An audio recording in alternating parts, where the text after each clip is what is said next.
G'day, ladies and gentlemen, and welcome to another episode of the Scouting Australia podcast, powered by Australian Property Scout Buyers Agency. I'm Sammy Gordon. I'm your host. I'm joined by a very good fella today, and I'm super pumped as he's one of our biggest clients ever since the start of the APS family and the business, and he's built himself an exceptional portfolio with his lovely wife, Steph.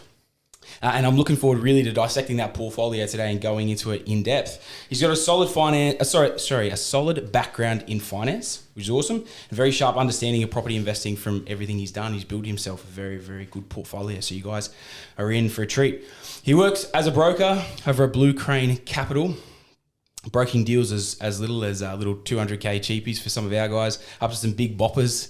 I think one of his biggest deals up to about $55 million. So he has done a lot of deals right across the board, and he's, like I said, very, very experienced guys in this space. So, Nick Wilcox, mate, welcome to the show. Welcome to Scouting Australia podcast, buddy. Hey, mate, how you going? Good, thanks, buddy. Good to have you on, mate. Thanks for having me. No worries at all, mate. Do you want to give the listeners a bit of a breakdown, mate, of yourself? Give us a bit of a rundown, man. Give us your background. Okay, so just to throw you straight from in where? There. Where do we start? Tell us about yourself, man. The people want to know. Okay, so worked in business banking for 6 years. Yep. Most of my clients were brokers referring me business. So at some point, it was the natural progression was to become a broker. Throughout my journey, I saw my clients buy properties. A lot of my clients were Sydney-based clients, so I really was only exposed to Sydney deals. Yes. Not a lot of them bought interstate. So started seeing my clients invest, so started researching, wanting to get into property investing. Bought my first property in 2016, and then I got the bug, like I'm sure you did when you bought your first. And then from there, read all the books, the podcasts, started investing, did some mistakes off the plan, but it's all taught me everything I know now, and I'm sure my position's still pretty good. And throughout that, after 6 years, I became a broker. So, beautiful. And then now, obviously, we've got a business relationship as well. 100%. So, man, just touching back on something you mentioned at the start there. So, you only really started the journey around 2016. Were you interested in property a long way before that as well, or is it just kind of came in around being a broker and doing some deals and seeing some results? No, so I was always interested in property. Okay. So, like as a young kid, my grandpa always said to me, you got to buy property. 100%. They came from overseas. They were factory workers. They had some property and did really well. So I always had property in my mind. Always used to sit on realestate.com, in my teens, and then probably went on too many holidays, spent all my money in my 20s. Okay, so had some fun. I parked that to when I was ready. Yeah. And then I did a really big trip in 2013, spent all my money, came back, started savings, and that's where it was time to become an adult. So, okay. How old were you at that time? 24, 25. Oh, okay, that's all right, man. That's not too bad. Not too bad. All right, beautiful, man. Well, look, mate, you got a massive portfolio, and I want to dive into it because obviously there's a lot of stuff to cover today in your portfolio, man. Talk us about property number one. When was it? What was it? What was the price? Talk us through the numbers. So the first property I bought, I'll start with that because it was one before with my wife and her brother in 2014. It is part of our portfolio, but it's a commercial property. But I'll start with the first one. It started the whole journey. So my mother-in-law, she owns an apartment in Caringbah. She's like, over the road, they're building some off-the-plan apartments. Her apartment is really nice. So she's like, you should go check it out. So we went, checked out the display suite. We went and had a look, and they had the price guide. I can't remember now, but it was it was quite affordable. So we went to go buy a two-bedder, and the two-bedders were way more than they said on the brochure. So it was little studios or we something. walked in, and we looked at each other, and we're like, no. And then we were like walking out, and we're like, you know what, the one-bedders are actually pretty cheap.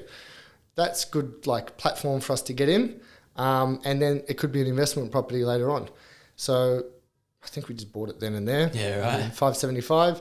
It's a good apartment. 2016 we signed the contract. It settled in 2018. Okay. It's nice. It's decked out, marble bench and city views. It's nice. Okay. It sounds nice. We lived there for 2 years. So settled in 2018. We paid $575. We had first homeowner grant. So 26K was the stamp duty. We had 20K discount. So we only had to pay $6 because it was in tiers. So I can't remember the exact tiering, but it was just over. So I think it was $550. And then so it settled and it vowed at $650. Can I just ask one thing? like, what sort of deposit were you needing to kind of get into this? Like, was that really important to you having the 10%. stamp duty exemption? Deposit didn't matter. So you guys were good. it was a 10% deposit. Okay. So we bought that. It settled in 2018. Yeah. And it valued at 650. So Okay. you know, we had an uplift. But to rewind back, when I signed the contract, went home, and I'm like, did I do the right thing? So buyer's remorse. Yeah. So like it was good. It was a good lesson to. I don't know the right word. I did all the research after I took action. So got home, had a look at the market, and I was like, okay, well, you know, these are older. They're not far off, and we're in a bit of a boom period.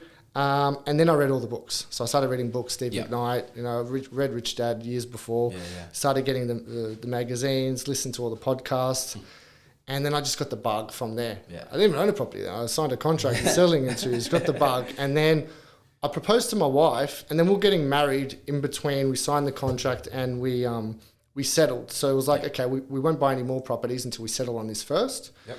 We settled on the property, 2018, it valued up at 650. By that time, we had a 20% deposit, so we put down 10. We put in another 10, so we're at 20% deposit on purchase price. Yeah, right. So then you had the extra 75 built in. And then we had the extra 75 built in. So we settled. We didn't have to revow because the actual settlement vow was 650. Yeah. As soon as we settled, we went and pulled out 120 grand straight away. Had that as an investment loan, and then from there, I was like, I had the suburb Bradbury in my mind for years because these clients, my clients who had investment properties, I always used to see Bradbury. Yeah, right. And I knew it was a suburb next to Campbelltown, jumped on realestate.com, and all of a sudden there was they just released the government housing commission. They were doing a reform for the area, and they were selling housing commission houses to the public. You know, it was a percentage, a large housing commission population. They were selling them off and then moving the housing commission elsewhere and then building some new properties. So we went to auction, 2 weeks later, and the properties we wanted to buy, they ended up selling for way overs. Okay. And there was one left, it was probably the one we weren't interested in, but we walked through it and we ended up buying it. It was for 490K in 2018. Okay. It was probably just the peak of the market as well. Yeah. So a lot of the properties came back, but because it was at the lower end of the market, it stayed the same. Good bit of a floor under it. Yeah. So from there, that was an 80% loan. We bought that. Mm-hmm. And so with the equity you pulled out of your unit, your off-the-plan unit, you pulled the equity out of that, you used that as your deposit to go buy this ex-houso joint out in good old Bradbury. So the unit was at 90, the house was at 80. Yeah. Because I could get interest only at 80, and P&I on 90. Yep. And then that was 2018. We did nothing for another year. Yep. So just chilled, saved, read another bunch of books, listened to a bunch of podcasts. And so at this point, sorry to stop you there for a sec. So at this point, you got 3 properties, right? Yep. So you got the commercial one that your wife and her brother, yep, they bought before you bought your house, your unit. You bought your unit off the plan. Yep. And then you've got your Campbelltown, you've got your Bradbury house as well. Yep. You want to talk us through a little bit on the commercial one? You'll skip over it because I know you got a couple of stories on that one. Yeah. So 2014, I met my wife. At the same time, her dad helped them buy the property. Yep. So they bought a property in Preston's in Western Sydney. It was for 420K.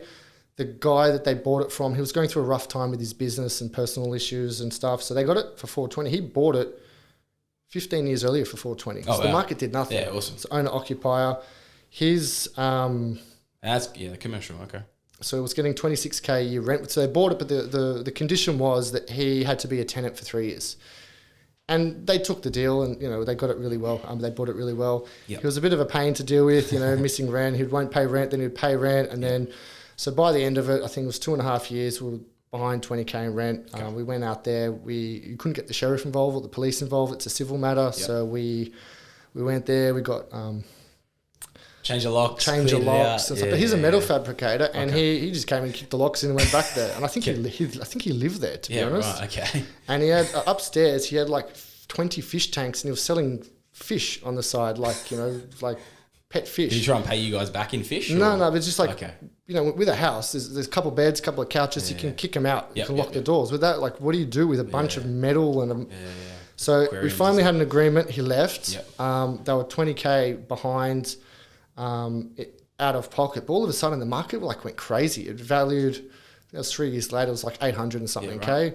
We put it to the open market and they got 50K a year rent. Wow. So rent doubled. So rent.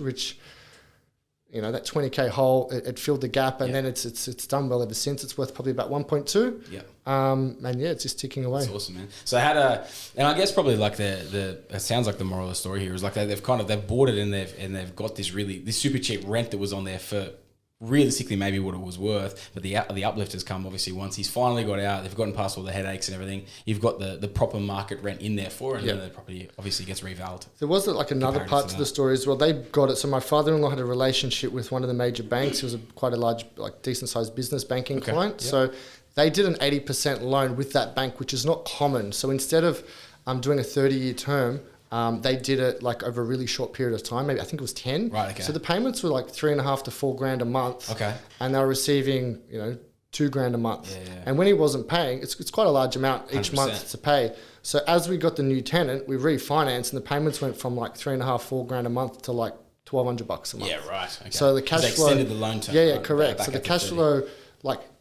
the rent doubled, and then the repayments halved. So the cash flow was it went crazy after that. Oh, that's good. A little bit of short-term pain for the long-term game, man. Correct. So it's all worth it. That's awesome. All right, beautiful. So at that point, that's obviously before the others, but that's 3 properties in at the moment to Bradbury. Man, how are we looking after this? Where did you move into after that? So Bradbury, start of 2018. Can't remember what happened in 2018, but probably read a bunch of books and podcasts and just kept going.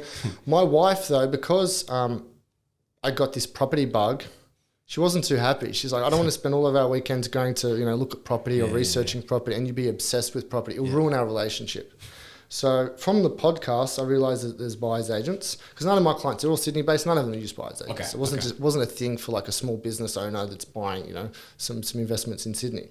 100%. So I go, you know what? I'm going to use buyer's agents. I'm going to still have my property portfolio and have that property bug, but it won't take me away from my relationship. Yeah. After that, 2019, we bought another property. We used another buyer's agent. Mm-hmm. We bought in Ipswich, and that was a great purchase. We then, what was that? It's 300 something K. 318K. Yeah, 318. 318, 350 a week rent. It's done well. It's probably worth $500,000 now. Yep. And so that's 19. And then we went to Europe. My sister got married. We went to Europe, and I'm on this boat. We hired a boat, went through the islands in Croatia, and I'm binging podcasts. And then your first podcast came on with Smart Property Investment. Yeah, beautiful. And I'm like, okay, this guy, he's good. And then I started listening to more podcasts, and then end of 19, I go back to the other buyer's agent, and then they were moving to more other assets. So I thought, you know what, let's go to the market and let's find some buyer's agents that are just doing resi. And then I listened to a podcast of yours.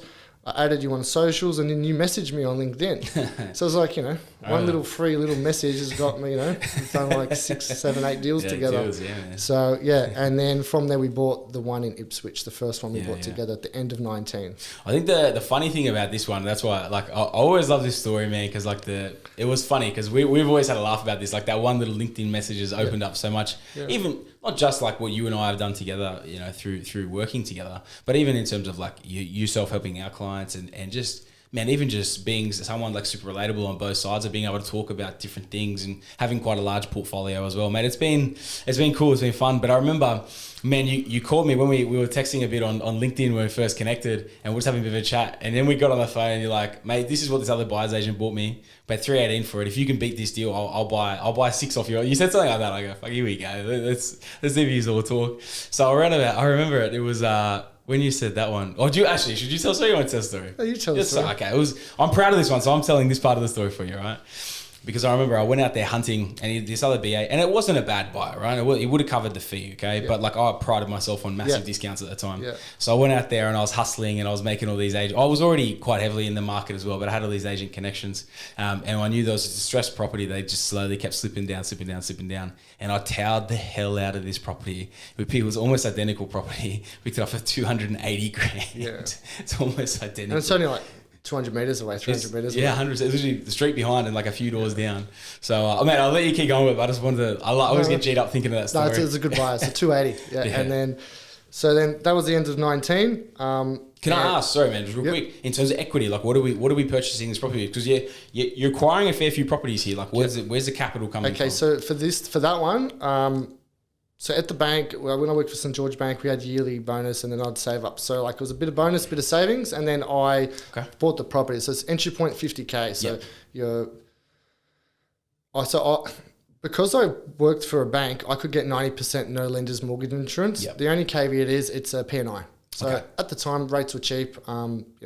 Yields were strong. I could just acquire as many properties as possible, and I didn't have to keep paying LMI, which could, by the time I did all that a couple of times, there's another deposit. So 100%. 50K entry, so 10%, 280 your fee, legal stamp. So it's 50K entry point. And then so we settled on that one just before Christmas. The next one was January, I think. Spoke to you and saying, mate, ready to roll. And so that was January 2020, just before COVID. And then you found me a property right next door. So I've got 3 in 200 metres, but they're good properties. And so we got that for 290, which was a good buy. Long-term tenant's been there for years and I still got him. It's really good. Yeah. And then, so I think for that one, I also used some savings. So I think to start the journey with you, I had 100K. Yeah. And then, so we bought that and then I think we just settled and then, but from buying the property to settling, it's a 6 weeks period. Yeah, of course. By that time, I'm like, okay, let's get rolling again. Yeah. I then revalued my unit and the Bradbury property. Okay. Took out a bit of equity from each of them, probably another 100K, 50K each. Yeah. So most of these properties we're talking about, it's all 50K entry point at that time. Yeah. And then... Can I ask you, like, being a Sydney boy as well and your wife being from Sydney and everything too, was it not like or around about 300? Obviously, one buyer's agent paid a little bit over, the other one paid, we bought a bit under. Yeah. Just got to throw that one in there. But like around that sort of entry price, you guys weren't perturbed by that? Your missus, Steph wasn't upset by that or anything, or concerned about a lower price point? Because when you live in Sydney and Melbourne, like 300 grand sounds very low. It sounds like a unit in the basement of a Mount Druitt.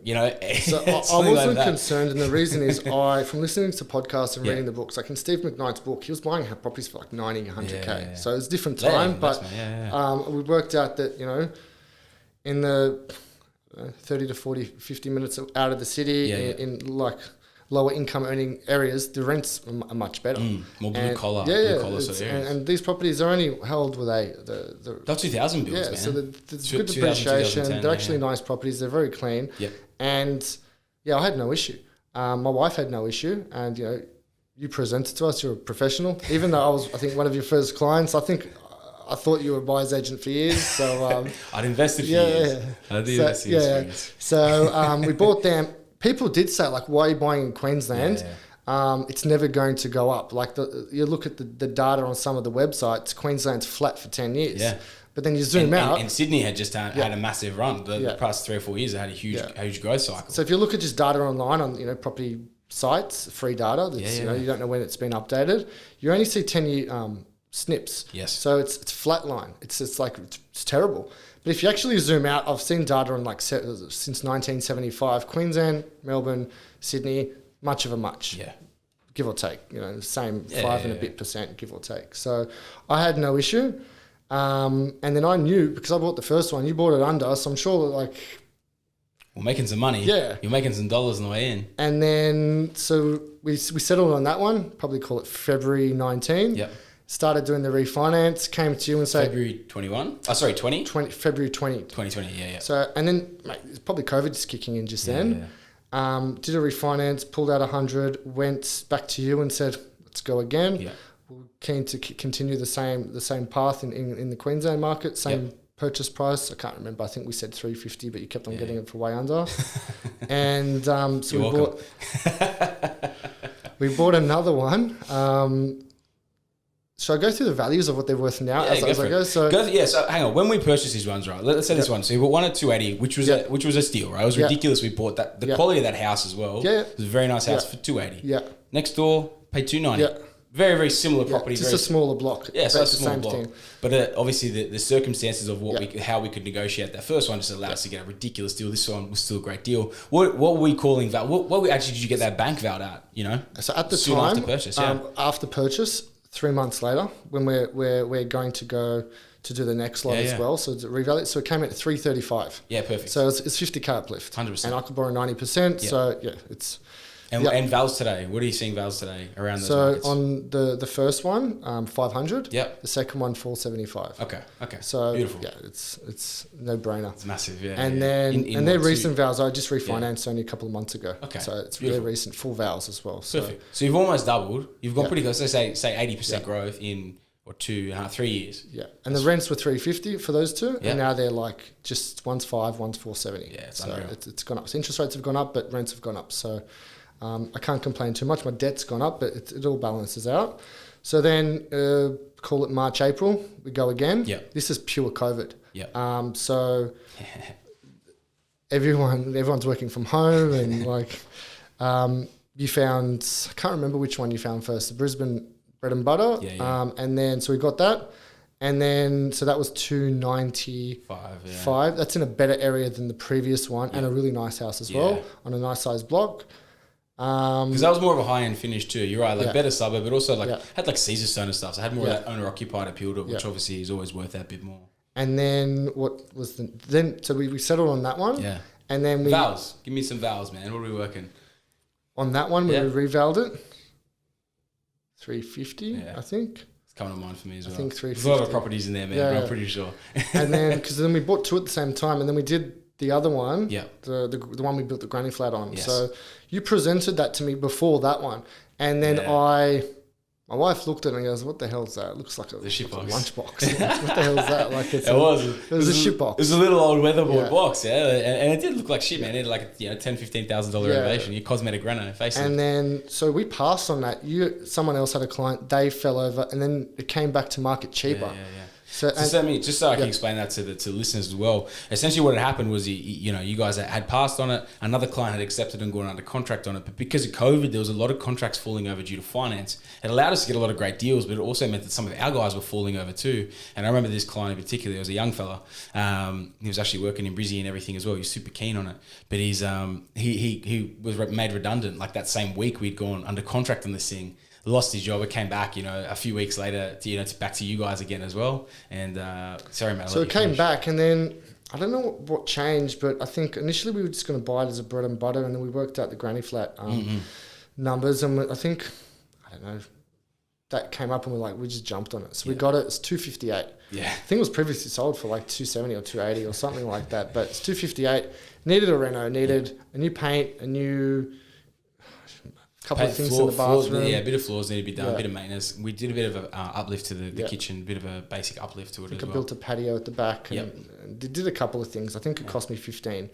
And so then we settled on that, did the reno. We had issues getting trades, really bad issues. We had a few quotes, and they wanted like 20K just to paint inside and outside. Because COVID was crazy, like there was no trades around. Everyone was renovating, and because all they could do was work from home, everyone was renovating and building and whatnot as well. That's when it really started kicking off. So we had 2 quotes, that were like 20K just inside and outside paint. And we're like, what? And so then I remember I had a tradie with one of my other houses that did some gyprock work, and they realised that they did renovations. Reached out to them. They did a full reno, paint inside, outside, all the internal works, the patio. That was 15K. It was cheaper than just the paint from the other quotes. Insane. And then since then, there's a relationship that's been built. 100%. So we bought that. We built the granny flat. And actually, we built the granny flat. We bought 2 more properties, then we built the granny flat. Yeah. So it was actually it was vacant the whole time until we built the granny flat, because the renos took so long, because we had all these quotes. It took ages, and then we finally found someone. And so we bought that house. We tried to get it renovated, and then at the same time we got the first 2 we bought from you with you. We got them revaled. They came at 335. I took the equity out of them, which was enough for us to go buy some more properties. And so we've bought 4 properties. We already had 1 in Queensland, so that was 5 in Queensland. And then you're like, SA market. Let's get into SA. Yeah. So it was very early then too. Yeah. Not too many people were. That was 20. We're still in 2020, right? 2020. Yeah. This is July-ish, 2020. So we said, okay, let's go. You went around. You were looking closer to the city, and then the market started to climb up. So we went. It's a little bit further out, and they had different types of property types. So we wanted two, and we did one house. So 600 square meter, 3-bedroom brick house. That was $275. It's brand new bathroom, renovated, kitchen, carpet, paint. I think that's worth $500K now. Yeah. That was a crazy one as well. I remember that one because they were chasing that same old bloody story. If they were chasing way too much, sat on the market, went super stale, sat on there for ages. They didn't change the list price or anything. Just overachieving seller. This just doesn't want to align to the market. And then the financial pressure kicks in. We get the phone call. If never negotiated on it months earlier, then you get the phone call. This guy needs to get out now. Yeah. And then you can get to work. And that was a cracking deal. And that one came with a bit of patience though. So we had a few other deals. They were nice deals, but the way I've structured some of my properties, some are in my name, some are in my wife's name. This one was in my wife's name. So it had to be a nice property. Had to be She's pretty. a bit of a princess. Had to be pretty. But she likes interior design and all that type of stuff. So a few that you presented, they were good deals, but then burnt out Commodore, down the street or something. So we did a little drive around in Google Maps, and there was one, I think the guy had a bottle of WD-40 on his bedside. That's right. Bedside table. I'm like, what do you have a barbecue sauce next to it? I'm like, what? And so we passed on a few, and then we were patient. We got that one. Yeah. And then the other property that was in my name, I forgot about that WD-40. You were full. I got the picture in my head now from the routine inspection. I've got a really good memory, weird memory. But so the next one we bought was in my name, so I was a bit more like numbers driven. So it was technically two properties we bought. So it was one. You found one deal, but it was two properties because it's a corner block. It's a duplex with and they're on two separate titles. So we're lucky that they're 50, 60 years old. They could have been separated at some point in time, but they're still together. So we bought that for $325,000, 325, and then we knocked it. I knocked 3. So 322, 500. Yeah. They rent for at the time they were $220 a week rent, 3-bedroom little house, but it's on like 1,200 square meters, and you can chop off the blacks. It's on the back. It's on a corner, and then on you can subdivide and chop off the 300 square meter block at the back. So Adelaide's very pro for infill development, so that minimum lot size, it seems tiny, but the way that they build and structure and the setbacks and everything, you can actually build a nice little kind of like courtyard home or villa sort of style home, but still freestanding home. They're like 600 square meter like duplexes, so they're huge. It's 3-bedroom, bath, brick. It's had a new roof as well. Yeah. So what are you renting? What are you renting those for now? New roof as well? They're like 300 each. Yeah. So $300 a week each rent. And I think I saw the other day, it was one in similar condition, maybe worse, for like 280 for each. For sale. Yeah, for one. So, 280, I think, you get between 550 and 6 for it. So you're probably up talking circa 60% in terms of growth in 2.5 years. Yeah. You're renting it for $600 a week on a 322 purchase price. So you're sitting at pretty close to 10% yield. Yeah. And you got a block you can chop off the back. Yeah. It's not a bad deal. It's good deal.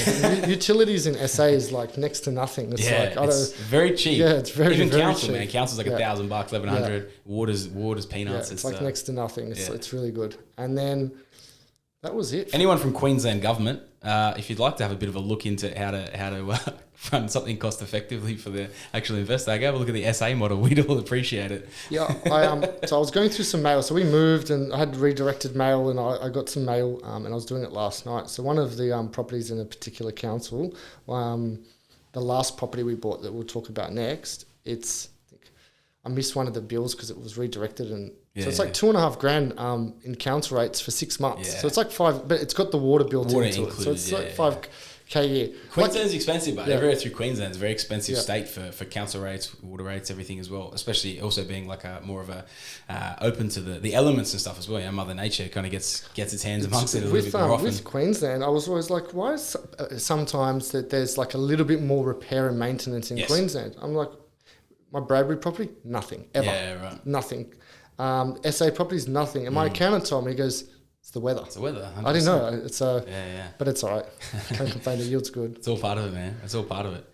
Okay, so at this point, mate, what are we sitting at? We're sitting at 8 deals, 9 deals, 10, 11 properties. Correct. When you're at the duplex at that point. Correct. And then, so that was September 2020. It's impressive. We then at that same time we built the granny flat. Hang on 1 sec. So you've gone from a standing start in 2016. You settled in 2018. Yep. So from 2018 till mid 2020. Yep. So 2 years. Yep.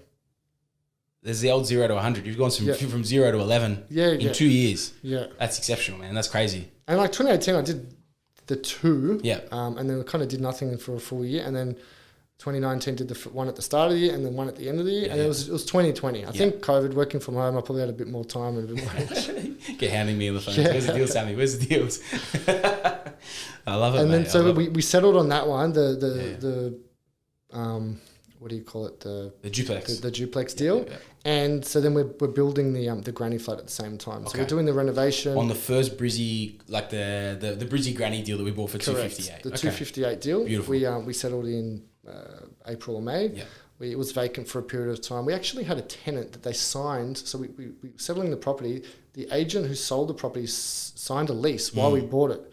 So we actually had to have a tenant in there, and they didn't live in the house. They had a camper van at the back of the house. I remember that. Because the borders were closed, they wanted a place to like charge their park up truck just for a and bit. park I and remember stuff that. like that. They didn't live in the house. They lived in the camper van, and they just plugged all their services in. I forgot about that, man. It was okay. It wasn't the end of the world because it took us a while to get trades. Yeah. And then when we finally got the trade, they were busy, so they started. So by the time we did the renovation, it was vacant for hours. It was no issue. It was vacant. We then built a granny flat. That was 115K. Nice and then we settled, and then we settled, and then we got 2 tenants. So I think from all up cost on that deal was 385, including reno, house purchase, and granny flat. And we're getting 700-ish. 700 a week. Yeah. Yeah, right. Yeah.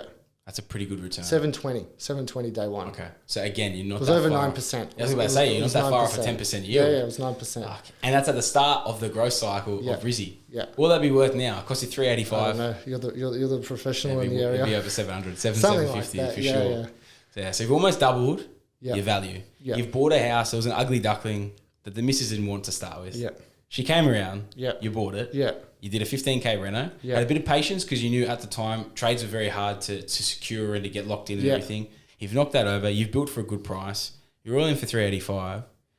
Yeah, you'd be bloody close to having doubled at this point. Yeah, I think so. 730 is a double. That's very close. The good thing is at that time the rates were really low and it was interest only. Like even though I was paying a couple payments, it was like nothing. It was like the loan was like 200 and something, 200K. So it was. The repayments were like next to nothing. So even though I was vacant for a couple of months, it was better than getting a tenant in and negotiating, annoying them with, the electricity and water and the building and getting a discounted rent. So we got full freight rent day one. So that's awesome. Man. That's awesome. And then it's gone pretty close to doubling in that time frame as well. Mate, that was 2020, mid 2020. 2020. Let's call it right now. We're at September, October 2020. Okay. And then... So this is like 2 years. In 2 years since then, you've had these results. Correct. Like 2.5 years. With you, what we did was less than 12 months. Yeah. And what we did was from November 19 to... These are settlement dates, so it was pretty much July. It was like July. That's insane. July, yeah. And then you had a bit of a breather for a little bit at that point, yeah? Like what was the process until you bought the next one? The next one was my wife got pregnant. So mentally I was like, okay, I've got to slow down a bit, make sure I've got buffers. I've just accumulated a lot of debt and property. Did she tell you to calm down? I think so. Like I think we both realised, and then because we're living in the 1-bedroom apartment then as well. Okay. So it was like, okay, well, you're gonna need something. We need she's pregnant. Yeah. 1-bedroom apartment, and then we just sat still for a period of time, and then so my son's due in July 2021. Yeah. So from there, I think then Christmas kicks in, nothing happens, and then we ended up buying another one with you. Yeah, that was an interesting one. That was a cracking little off market deal. That was, man. It was as the market was starting to fire, starting to really go crazy. I think that was Feb 2021. The market was in full swing. It was hammering. Yeah. And the agents missed that it was legal height underneath. So essentially, it was like a 2-story home. Yeah. It was a 2-story home that just hadn't been fully built in under. So it's essentially just think of like a little office fit out, shop fit out or something, or gutting and like renovating the interior of a house. That's what we had downstairs. There's so much value in a property like that because the rents that you can achieve from this dual living style setup is crazy. Yeah. So, man, why don't you talk us through the numbers around that as well? So I'll take you before we bought the property. So wife's pregnant. We had a little coupe, 2-door car. I had a work car, and at the time I was still in the bank, so it was a work car. But I love this story. So I said to my wife's like, no more property. Yeah. Let's we're having a baby soon. We've got to just have buffers. I'm going to go on maternity leave. Yeah. I said, let's do one more granny flat. The numbers at the time, like the granny flat deals with about 15K a year positive income. Yeah. I go, the granny flat income will pay for the car finance. Yeah. So because she wanted to buy the car in cash, right? Yeah. No debt on the car. That's what she wanted to do. Yeah. So we say it was 80K. Yeah. We had 80K. That's got us into the property, your fee, stamp duty, and then like the contribution to the property. Yeah. Like so we did that instead of the car. Correct. Okay. Yeah. So this is including renos. Yeah. So we convinced her to buy the property. So we bought the property. Yeah. 330, 90% loan. Settled, then I think we got the car.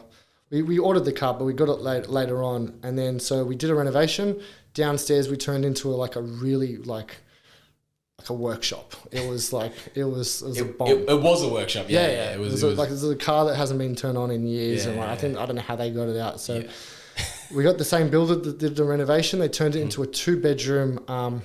Bathroom, separate toilet, separate laundry, lounge room, area. Yeah. We could have done 3, and it's legal height, but the agent said don't do 3 because there's 3 upstairs, 3 downstairs. It will encourage the other a really large family or subletting. Which is just a headache. So we did 2, cost probably 30K for 27K for downstairs. But schmick, new floors, roof, everything, ceilings, fans. And then upstairs we did, it needed like a floor, sand and polish and a bit of stuff in the bathroom.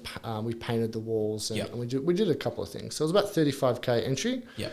Then we built a granny flat on the back of that. So we built a granny flat. So when we finished the granny flat, it was a bit more expensive because the building... We also built a different product. Because remember, we built the other one, we built the smaller one, whereas this one we built probably an extra 20%. Yeah, it would have been 20% bigger build. Correct. Yeah. And a little bit more. So we built that. So I think when we settled, we also had that vacant. We're doing the renovations and it was fine. I'd rather keep it vacant to do the renovations while that's getting built. So when it settled and we renovated, we got $500 a week rent for the front house. And then we built the granny flat. It was like 140 something, I can't remember, but it was more than the first. Yeah. I think we got 370 for the back. Yeah. So what's that? It's 870 rent. That at the time was 20K a year positive income. The car payments were $1,100 a month. So actually, I bought the property. Got the car. The repayments covered my car. Yeah. And now the property's gone up. It cost me $500, $515 entry to that. It's probably worth $700 now. Yeah. So I've made 2. I've got a car out of it, and it would be worth more than that purely for the fact the house is legal height. So like your other one where she was a standard 3B one and all the rest of it, that's probably worth more around your 700. Yeah. With this one being obviously legal height, 5x2, dual living, kitchens, all the rest of sort of stuff. Like realistically, as a minimum, that thing's about we're more like 800 grand, especially. Because rent's now as well, it's a brick house as well. It's cleaner inside. Like it's a 2-story nice. brick house. It's nice. So and rent's on that now. 550 front house and 390 the back. So you're talking like somewhere in the 900s. It's rates have gone up. These are still fixed though, but they'll roll off soon. But rates have gone up and the rents have gone up. Yeah. So. But on purchase price in a 2-year window, I mean, she was pretty strong as probably at the 870. You would have been talking pretty close to 9% anyway. Yeah. But now you're sitting at probably mid 9% yields on that at a 500, 515 all in. Renting it for the mid 900s a week, you're at that end. You're probably up, say, around circa 300 grand in terms of capital growth. Yeah, that's pretty impressive. No, it's good. That's a good deal. That one's in my name. So how I said we structured some in my name, some in her name. That's in my name. I'm proud of that one. You like that one? She gets her little shit box on the other side of town. You get yours. You get your big brick one. But she got a Beamer. Yeah, she got the Beamer. Yeah, so that's good. And she was happy. I inherited an old Beamer. So it's a 10-year-old one. I love it, but I can't complain. It's a little rocket. Oh, that's good, man. That's good. And at this point, have you had your child? That was before the shop. So for the little fella. got it all approved. We had it built, and then we then had 2 months later we had my son. So it was perfect. It was perfect timing. Perfect timing. And then so that's pretty much what we did with you in a year and a bit. Yeah. In terms of full execution and construction and everything. Yeah. So we're talking like a probably 15, 18 month window from start to finish. Yeah. 8 properties, 10 rentals. Yeah. Man, that's insane. Yeah. I think some of the shit I've done is pretty crazy, man. That's up there with it's pretty good. You can't complain. If I tried to do that again now, it would be more difficult. Yeah, like definitely. at the time, it was a perfect window. It was COVID. Some people went hard, some people didn't go hard. I just went hard, and people were laughing at me saying, "What are you buying these shit boxes in Queensland for?" Everyone wants to buy their own occupy in Sydney. Yeah. But like if you look at the value, there's 2 more properties after that, commercial properties. But there's 7.5 mil in property. It's probably sitting. I don't know. It's probably about 5 mil in debt in total. Those commercial and super fund stuff and stuff. But in just resi debt, it's about 4 mil. Okay. And the portfolio val on that? It is like 5.5. Okay. Just sitting at like But I've done a large cash out that I haven't used, so like you can net that off as well. Okay, so if that was off as well, you'd be sitting at maybe 3.5 mil on correct. a 5.5 mil portfolio. Yeah. So you're sitting around like 60 in the 60% from the resi portfolio. Correct. And it's high yielding, right? Like even all your bread and butters, man, they're all going from 350 to 500 almost. And your cash flow deals are through the roof as well. All your cash flow deals are pretty well close to 10% yields, which is insane. And there were periods of time which I had them on P&I, all of them, and there's no issue. Like having a couple $1 million in debt and P&I is like, and if you had that in Sydney, you wouldn't sleep at night. But there's no issue. So like 7.5 million property, and then like if you were to do that in Sydney, say I wanted to buy $7.5 million property in the eastern suburbs as my own OC, you would need to earn 1.5 mil, 2 mil. Yeah. Like, because when you're buying that, you've got your school fees, you've got your Ferraris, you've got more larger expenses than what I do. Yeah. Whereas I don't earn anywhere near that, but because of the rental and my wife's income, which is reasonable as well, we were able to do that. So build a portfolio of that exactly. caliber, so, that dollar. And if anything, you got a better lifestyle than what those people would have. So I've traded off the own OC in Sydney for that. As a broker, I can talk about this, but you can go two ways. So you could go hardcore into investing. Yeah.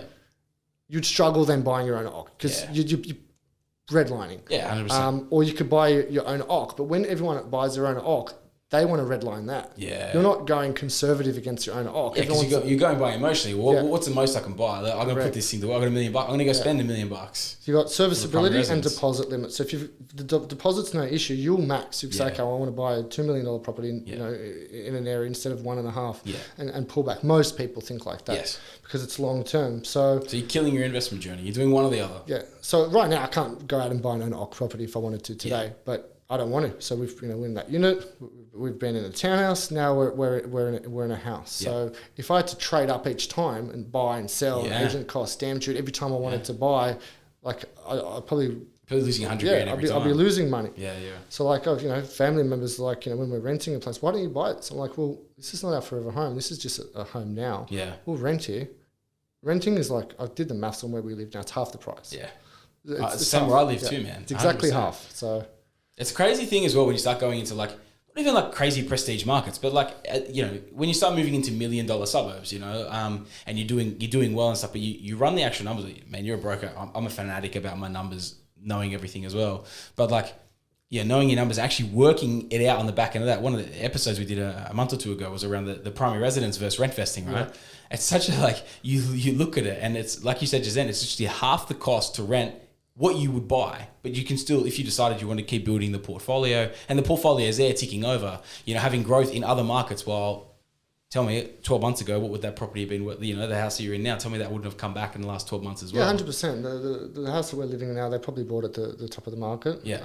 Like they'd have to wait a couple of years for it to come back up. So. To that value, right? Yeah. Yeah. So like so often like they think is keep going, whatever. But like you build it, you diversify, you put money into your different markets, and that will keep growing because you've got the spread of the risk and the spread of the eggs. And like my wife, she's grown up. Her dad was in building. They've had nice houses. They've renovated. So like at one point we will buy a house, and I said to her, I go, look, if serviceability is an issue, we'll start selling properties. Worst case scenario, we'll just sell the lot, and there'll be enough money to go sizable deposit, and I could buy something. Yeah. So it's not like my money's just sitting in the bank, or I've bought something, I'm stuck with it for 30 years. I could, easily, like, there's no emotion to any of these properties. I could sell them tomorrow if I really wanted to. Yeah. Mate, that's don't awesome. want to because I have to pay tax and other costs. But we'll avoid that as much as we can. Yeah. That's good, man. Mate, you've built so much already. What's next in the portfolio? So after we did that, I had my son. But at that same time, I bought a property in my super fund. Okay. So I bought a commercial property up in Queensland, 400K. Yeah. Just ticks along. It's actually yeah. done well. It's probably worth 500K now. Rent's gone up from like 25K a year net rent to 30K. So it's done well. The super just chips away. Yeah, easy.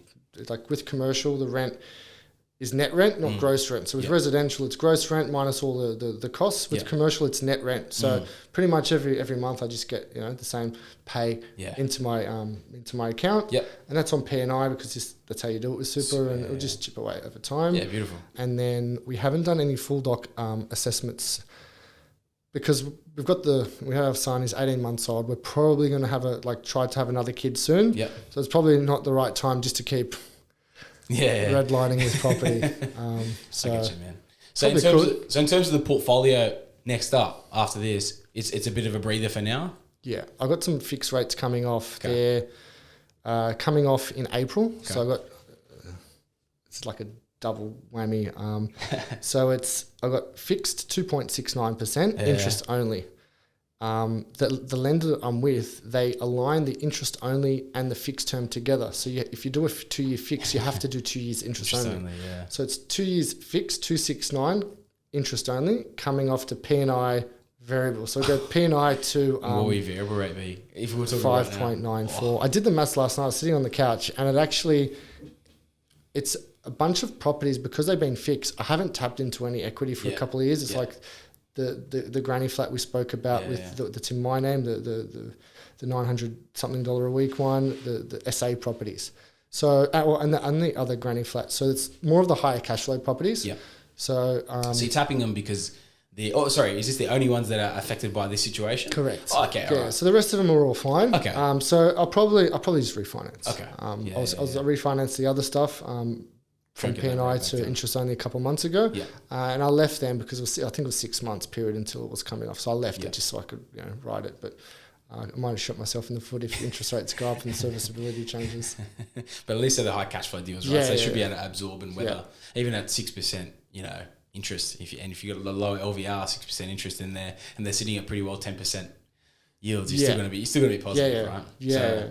Okay. All right, sweet, man. So you're going to sit there and chill. In terms of like a further view, like overall view of a goal of the portfolio, right? Like what is it for you guys? I know you're going to have a bit of a breather for now, but in terms of further, like what's the view down the track? What do you guys want to hit? So I promised my wife we've got to have an owner-occupier. I haven't locked in a date, but I don't know when. Okay. So as a joke, I said I've got a little bit of crypto, but I say to her as a joke, I go, when my crypto goes to the moon, we'll buy the waterfront somewhere. But, that's a good deal for you.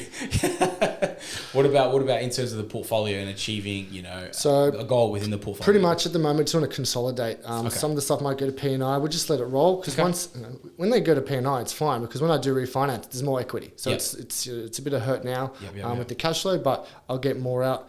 We might sell the unit. We might let the market do its thing. We might sell the unit. Like it's helped us buy 2 properties. It's probably about neutrally geared. It was severely it was really positively geared. Wow. When the rates were really low. Really because what was it renting for? We get 5 something a week. Okay. What was the debt level quite low on it? Yeah, against proper accounting way, the allocated loan against that is only 400K. Okay, so it's like the 2 splits that are on there. I've parked it to other properties. That makes sense. sense. So what would you be at? What's that worth now? What would you be able to sell that for? I have no idea. Sorry, bro. Probably 650, the same as what we got the vow for last time. I did get a good vow for 700 a while ago. Yeah. It was probably a bit of a cool generous vow. So I took it. So that would just pretty much if I sold that, it would just pay out the debt and I'd walk away. But it's not the end of the world because I've used that property twice to buy other properties. I've lived in it. It'll be tax free. And with the equity from those properties, I've helped multiply. So it's a good stepping stone. But one thing I would say is I probably won't buy off the plan ever again. Okay. But I don't know, the strata's annoying. The people in the strata committee is a bunch of like, you know, retired people that have sold down their own ox, and then they're all in the bigger units, so they think they, you know, they run the shop, and you know, they spend money stupid, and it's I don't know. I wouldn't buy an off the plan apartment again. Yeah. And avoiding strata complexes. Stratas, There's so many costs involved with them, and you can't control the whole thing yourself. It's, like, I don't know, like, we were lucky the market was okay and the val was okay, but there are horror stories where vals come in lower, and 100%. You know, like, what's the point of putting extra money, or you don't have the money to put in, and then you have to walk away from your deposit, right? And you lose you lose that cash. And it's just apartments turn to as good, and you can do better with the money. 100%. 100%, man. So in terms of like advice or any like your best tips that you'd throw out there from your journey, because man, it's a ridiculous journey, right? Like there's not that many people that have acquired in that sort of fashion, that sort of, you know, rapid time frame. And man, I know from what I've done as well, it can be pretty like, it's so much going on, man. There's always saying settling or leasing or whatever, because you're going through that super rapid accumulation period. And you're taking all of these properties that may have had a little headache here or there, whatever that you've got to solve. The tax returns at the moment are being annoying, because I've got, you know, I've got bought, you know, then you've got all your costs for when you buy, and then you've got your refinance, so you've got to then allocate interest and the fees and charges from refinance. There's a fair bit involved. So biggest like takeaway would be like I said, using a buyer's agent, because like I wouldn't have been able to do this by myself. And if I tried to, I probably would have bought in Sydney again. I would have done something. I wouldn't have made a mistake. Like if you buy anything, you can sell it tomorrow, but like I wouldn't have been able to do this without a buyer's agent. You wouldn't have built this, in the way you have and had the success you've had. Yeah. That's cool, man. That's cool. Anything else? Any other tips? Any other learnings? No off the plan. Use a BA if you want to grow no this off thing the properly. plan. But the off the plan property, it was like what triggered the property. Like I bought it. It was like, I don't know the word, but like, you know, I took action, and then you still reap the rewards, man. Exactly. You've done all right out of it, man. So I took action. 100%. It had some benefit. Like everyone said, you could have done better if you did this. But if I bought something else, I might not have done this. So it's like, it's all here and there. Okay. Awesome, man. Nick, probably as well, find someone that like a broker or a banker. So initially I used a banker. So like, you know, for your first one or two properties, if they're only a couple $100,000, you could easily go to a banker. They can do it on the spot. You know, it depends on the bank. But if you're serious, find a banker that knows like property investing. Yep. Speak to an accountant about structures, because we bought most of this stuff in our personal names. And the reason is I had a 90% no LMI policy. I had to buy my personal name. So for me to get the benefit of that, I did it like that. You know, if I turn back time, should have done it in trust maybe, but you know, I can sell the properties and use that money and go again. Yeah. So 100%. Yeah, sweet. It's funny because it's a great piece of advice. I know I've thrown it out a couple of times within my own, I guess, tips and whatnot as well. And this is coming from a broker himself. It's essentially doing yourself away from a little bit of business, but it is a smart way of doing it. When you start with the broker and you go down that path, a lot of people look at your rate might be slightly higher than maybe a lower tier lender, but your valuation policies and your ability to release equity and to build it and to be able to move quickly as well. There's so many different facets in there that a lot of the time they'll really help you and look after you, especially if you're with the right person. You and I use the same guy when it comes to banking, right? So I found him. So the guy that I used St. George where I worked first, and then banker left, and then I found out that another bank, I don't want to mention their name, they've got a like particular policy that if I'm a frontline banker working for one of the big banks, I can go to that other bank, they'll give me 90% no LMI because it's just part of their professional policy. So like accountants, solicitors, doctors and bankers from other banks. So I went to this guy, their valuations are really, they're generous. It's a major bank, and he was just doing it. But that product is not available to the broker market. So if I had one of my mates at St. George, they came to me and said, "Hey, can you do the same thing for me?" I don't have access to that, so I had to use direct. Yeah. And then once I did hit the limit with that, I then went to broker, and I've been with broker ever since. Yeah. So perfect.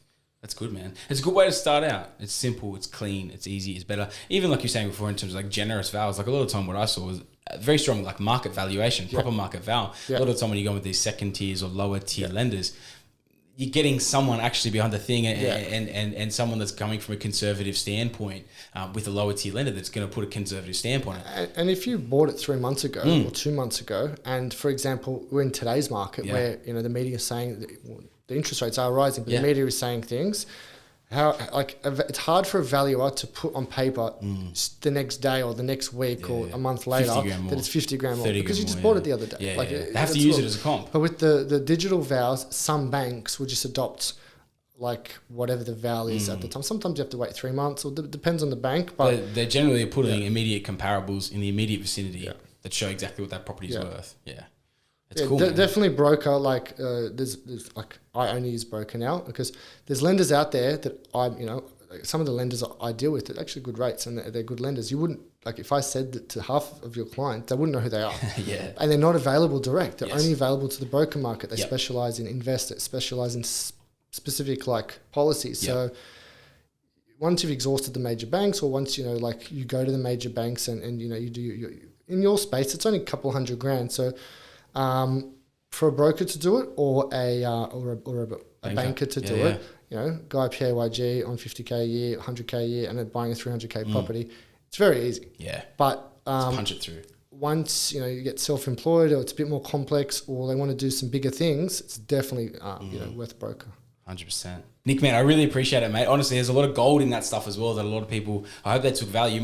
You guys might want to rewind and listen to that bit again, because it's actually quite astute lending, and finance advice in that sort of stuff. Not legal advice, not financial advice, just advice around finance, whatever. Anything I said is no advice. It's just what I did. So, Guys, thank you once again. Nick, mate, massive appreciation for you coming in here, sharing your story, mate. The story is amazing. Honestly, there's very few people I know that have achieved something as crazy as mate. So massive thanks for you coming in today. Thanks for having me. No worries It's been a while at all, since we caught up in person. It has been, mate. It has. It's been good, man. It's been good. Bloody cross borders now. It's good to get together. State, That's it, man. That's it. Well, buddy, appreciate you coming in. Thank you. Listeners, thank you once again for tuning in to another episode of the Scouting Australia podcast. If you enjoyed the episode, please jump on to whatever platform you're listening this. And if you haven't left us a 5-star review yet, leave us a review, leave us a testimonial. If you're really enjoying it and you took specific value out of it today, and there's someone you think might be able to take value out of this episode as well, someone you think might be in a similar situation, or maybe you want to push it to the same sort of level that Nick did, or just want to take inspiration from a ridiculous journey that very, very few people that are out there, investing ever hit. This is a really, really good story, and it should be inspirational. So send it to someone that could use that inspiration and take inspiration from it, guys. But as always, I really appreciate you guys tuning in. And until next week, guys,